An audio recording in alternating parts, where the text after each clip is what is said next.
The next talk is on forecasting research results by Eva Vivalt. Eva is a research fellow and assistant professor at the Australian National University, and Dr. Vivalt's main research interests is in investigating obstacles to evidence-based policy decisions, including methodological issues and the way evidence is interpreted. And something I personally think is really cool, she is also a principal investigator on the basic income RCT being run by Y Combinator Research. And Dr. Vivalt, any moment now. Hi, thanks for having me here.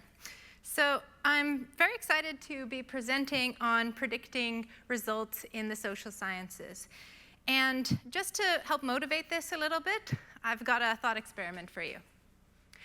So suppose you're a policymaker and you're trying to decide which of two programs to support, cash transfers or school meals programs. And your goal is to improve enrollment rates in school.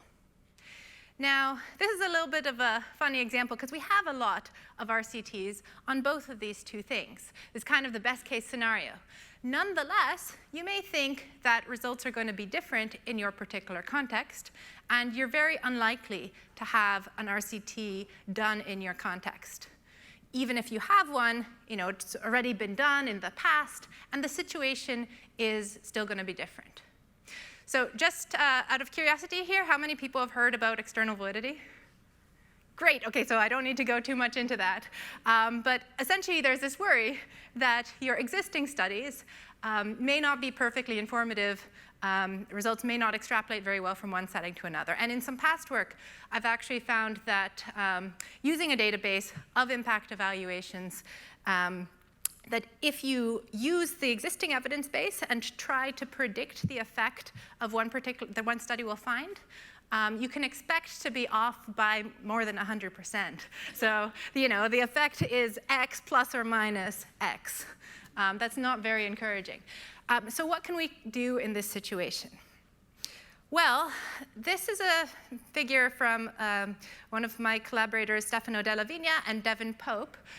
They ran an experiment on Amazon's Mechanical Turk where they asked people essentially to press A, B, A, B, A, B as fast as they possibly can. And they incentivized them using these different kinds of incentive schemes. So for example, you'll be paid an extra 1 cent for every 100 points you get with a 4 weeks delay, or you'll be paid an extra 1 cent for every 100 points with a 2 weeks delay, and so on. And this was a really nice experiment because it allowed them to back out some things like time preferences, which a lot of behavioral economists have some idea of what those should be. And then they asked people to predict these things without showing them the results. This was ex ante predictions. And so you can see the forecasts, those orange squares, and the actual effort, those dark blue circles. Some of them were given, the ones in bold are given as examples to help benchmark these. And what you can see is, well, and these are just averages, that while obviously there's a difference between where those orange squares are and the dark blue dots, there still seems to be some correlation there, okay? And my belief is that so long as priors are at least somewhat informative, then it's worth gathering them and trying to use them to add an additional source of information to our decision-making process. And this can be especially useful when we don't have an RCT. Remember that example I gave you of cash transfers and school meals programs. We have a lot of evidence on that. But the situation is a lot more dire for most of the things that we care about. So to this end, one of the things that we've been doing is to set up this social science prediction platform to gather ex ante researcher beliefs about the effects of various interventions. So you can think of this as the effects of a cash transfer program or the effects of a certain behavioral treatment or whatever you prefer to consider. But these are things that are tied to research results. So this is Stefano, and this is me. I should say that we are interested in many different things as well. So I'll talk a little bit later about some of the other uses that this can have. Just the thought experiment is perhaps the example that might resonate the most with this audience. Okay, but we've got different research interests as well, is what I'm trying to say. So we're trying to build the centralized platform to forecast research results in the social sciences. And these forecasters, you can think of them not necessarily just as researchers, but policymakers or politicians, the general public. Who exactly gets asked depends on the project itself. So for example, as was mentioned, I'm one of the PIs on Y Combinator's Basic Income Project. For that project, it's actually really important to get the priors of the general public as well, because it's a highly policy-relevant study. Now, what types of priors do we mean? We mean essentially treatment effects here. So will this conditional cash transfer program improve enrollment rates by 5 percentage points, 6 percentage points, et cetera? And we're also interested in distributions of priors, not just your best guess, but also your uncertainty and your whole distribution of priors. That's not to say these are the only things we're going to be gathering. There's certainly also some interest in some more binary types of measures. So Dean Carlin, who is also involved, is certainly an advocate of asking policymakers, will it work or not? Because that question might be one that policymakers might find more intuitive. But ideally, we'd like this more finely grained thing as well, right? Especially for researchers.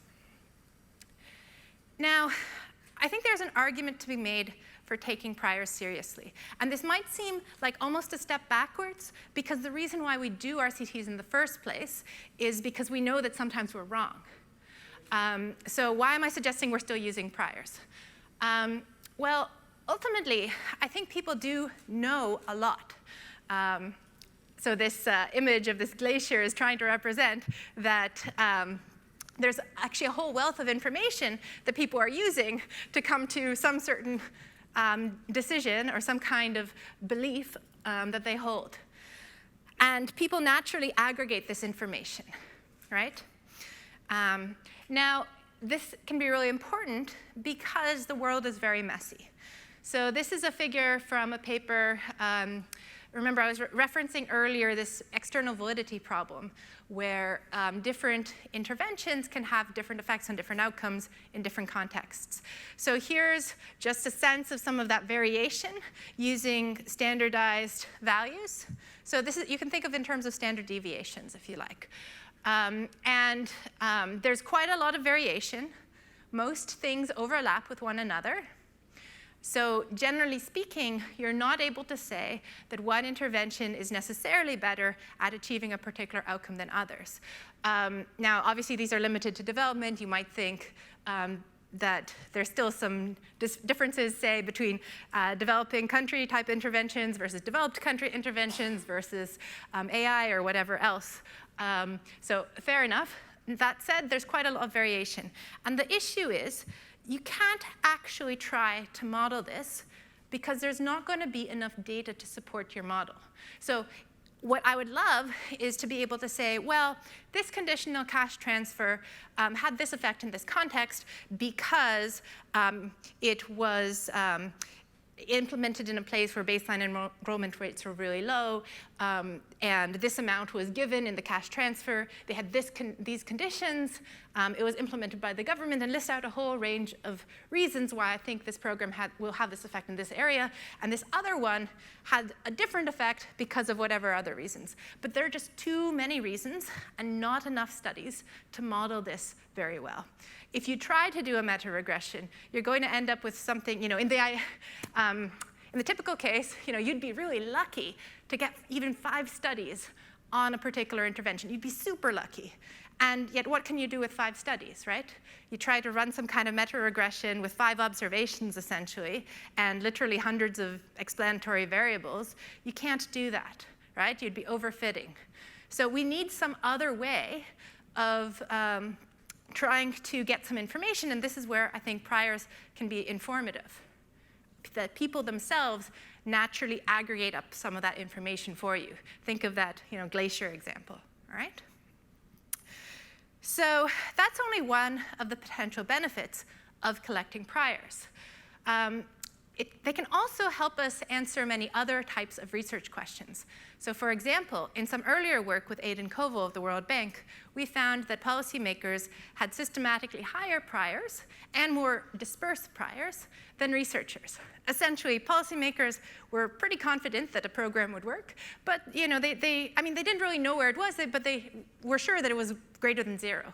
Whereas researchers thought that programs were not going to work, and they were very sure that it wasn't going to work.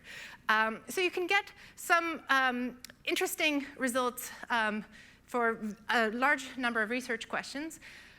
Priors can also help to actually improve the accuracy of forecasts. You can start to say things like, who is making the best forecasts?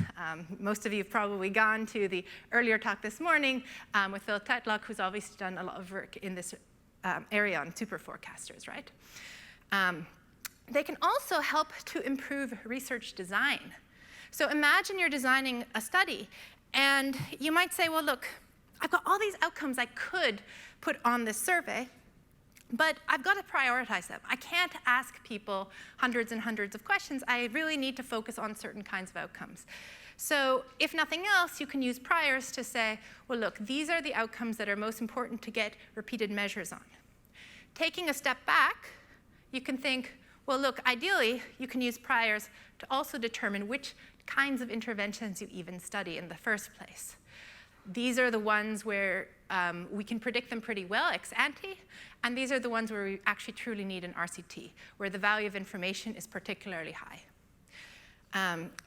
Finally, we think it can mitigate publication bias, because ultimately, if you have a null result, so you've done your study, you find that the confidence interval overlaps with 0. Lots of times, journals are reluctant to publish that. They'll say, well, it's just not very interesting, unfortunately. So hopefully, if you collect ex ante priors, you can say, well, no, look, this 0 is actually interesting. You thought there would be an effect, and there isn't one. So there's all these reasons. We suspect there's probably more reasons that you can think of out there. So this is not supposed to be an exhaustive list. Nonetheless, it's well worth doing.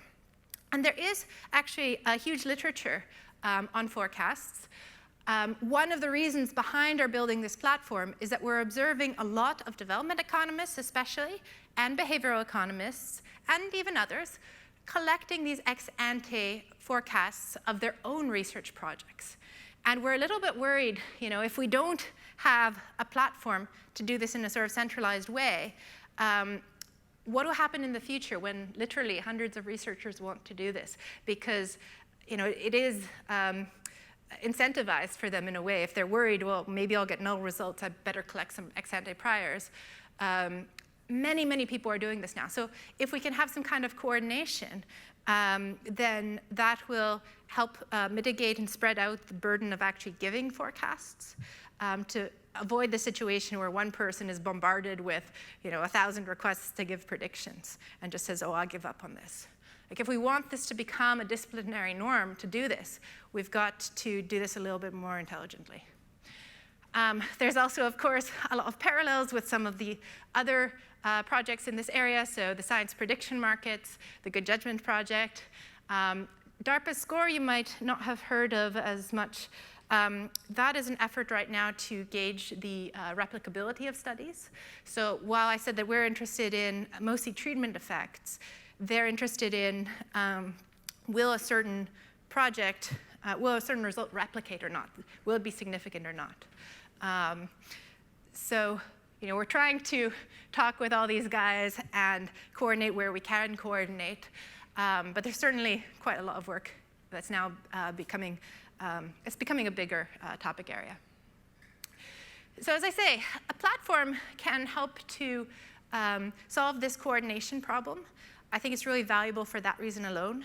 It also allows us to track individual forecasters over time and build a panel. So we can tell whether certain individuals are better or worse at forecasting.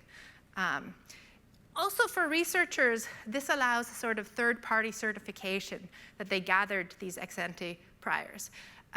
So we think that researchers want to use this for different reasons. So there is one set of researchers who wants to use this to help actually design their study better for optimal design purposes. And yet there's another set of researchers who want this so that they can, if they have null results, say, well, look, but it's still interesting. Now, those two groups are going to want to see these priors at different times. If you're going to change the design of your experiment, you want to see those priors before you've run your experiment, before you've finished designing your experiment. If you want to be able to say something like, I ran this thing, I ran all the analyses, here are my results, and I didn't peek at the priors, so I didn't engage in any p-hacking or specification searching, then you actually want to see these priors later on. So this provides a mechanism to get a time-stamped, third-party view of when actually you got those priors in a transparent way that everyone can see. Okay? Now, as we're starting this, there's a lot of questions we still need to answer about how to do this appropriately. And we don't want to mess it up, so we're starting really slowly. As an aside, in some past work that I did with 8th grade, if any of you are familiar, I think I almost ran before being able to walk in a sense, and trying to push it too far too fast, whereas economics is a very slow discipline. And to have the most buy-in, we're trying to move about this in a methodical way. So we're iterating over time and building this up very slowly. But we've got some initial research questions that we want to answer in the process of building up this platform. So first, what are the best ways, in fact, to elicit forecasts? What's the typical accuracy of different types of forecasters?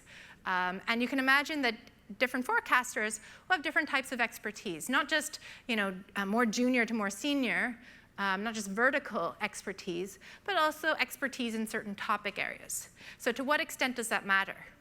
Actually, in some earlier work that Stefano and Devin did, they found that expertise didn't matter too much for the questions they were interested in. They asked full professors and grad students and everyone in between.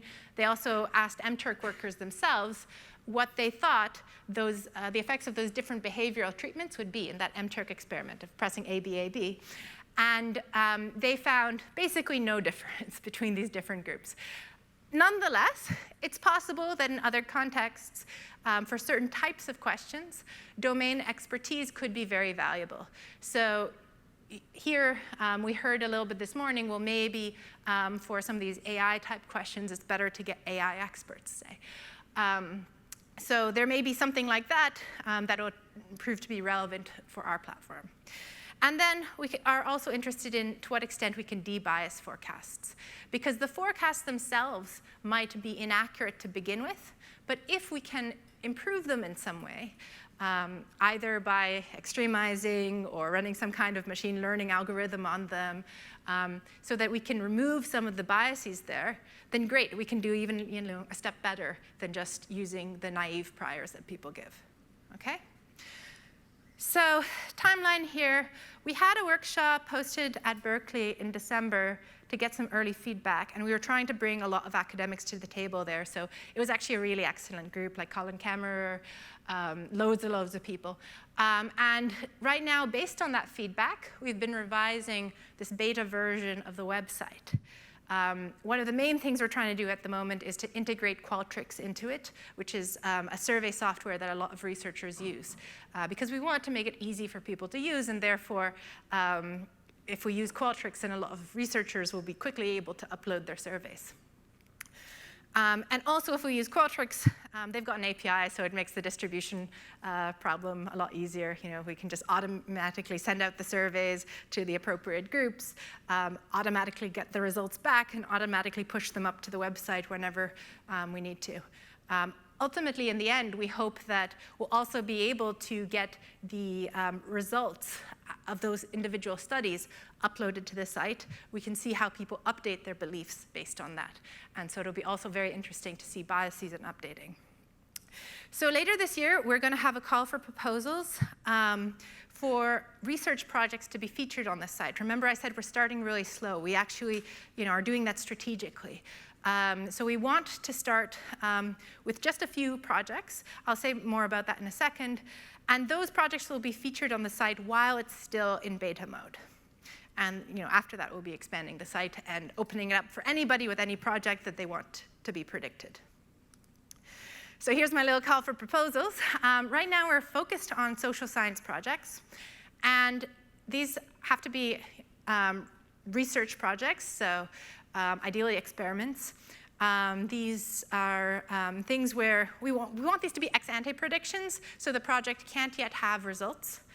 We're going to be prioritizing particularly large, important projects, which are hard to replicate, because we see there being a lot more value to getting predictions for those ones. And there's also a short-term emphasis on projects that will be complete within 3 years, just because we're trying to get all the pieces of this moving. That's not to say that we're not interested in the longer term. We're very interested in the longer term. But we got to start somewhere, so we'll start with that. OK, so just to sum up, you can go to the site and check it out if you want. It's a very beta version.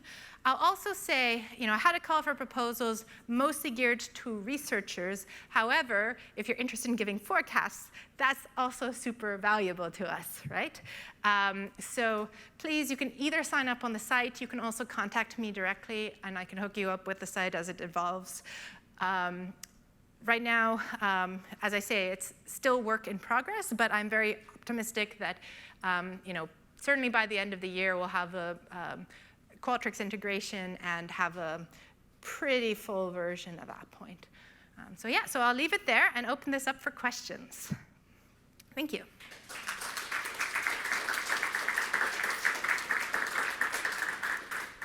So if you have any questions, it looks like on the app, nobody has entered any. Has anybody tried to and had a tech glitch? So if you go to the BizBo app, lower right-hand corner, polls, select Eva, and enter that in. Only we are mic'd, so the recording will not capture questions if they're not spoken into the mic. So if a brave soul would like to come up and speak into the microphone their question, you can ask the first question. Everybody else can enter on the polls section of the app, unless something's already there. Oh, brave soul, here you go. Isn't it kind of worrying that the econ professors didn't do better than the MTurkers? Like, oh, I have a mic, right. Yeah, so I'm of two minds about this. On the one hand, you would hope that the econ professors would do better. On the other hand, you could argue that the MTurk workers had domain expertise in being an MTurk worker and could, think about the studies that they had previously worked on and what they would do. So I think, that's maybe not the fairest of tests. Maybe, you could have just an impartial general public type of audience versus a full professor or whatnot. Yeah. Thanks. And if you have another question, please enter it into the app, and then I will read it because it'll be more efficient. But here you go. What about cases where people have the exact opposite intuition to what actually happens? I know we have some of these effects in social psychology, for example. Yeah, so that's a great point. I mean, there's certainly this danger, of relying more on priors when people can certainly get it wrong. So I guess my overall hunch would be, so long as we can, generally speaking, get it, better than not, then that's great. And if it turns out that people are, actually on average worse at making a prediction, like they predict the wrong thing, hopefully we'll learn that, and we'll be able to say, well, let's do something different, or maybe not use these priors in that case, in that state of the world. So hopefully that's a thing that we can measure. Okay. Thanks. Well, I continue to not see things on the app. So is there one more? Are you trying to enter it? Is there an issue? It's not working. Oh, yay! It is not working. Last question: if somebody wants to run up and ask a thing.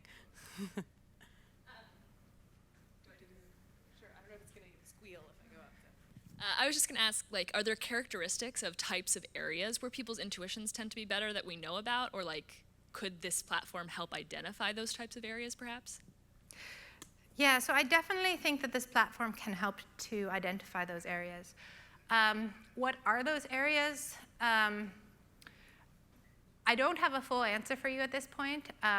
My own intuitions would be areas where there is actually a large distribution in the effects that a program will have, or if you're making a comparison against zero, the relevant thing would be, what is the mean effect of this actual program? Is it actually very close to zero? It'll be harder to see if it's better than zero or not. So those kinds of considerations, I would say, like broadly speaking, would be important. Otherwise, I'm not sure. I mean, anecdotally, you certainly hear that areas where people have strong beliefs that are tied to their identity, they may be more resistant to new information and may make the wrong decisions, yeah. But hopefully we'll learn that through the platform. So I'll be able to say this in much more detail in a couple years. Thank you. And are you hosting office hours, or are you going to be somewhere if people have more questions? Yeah, I have office hours right after this, so we can continue the discussion.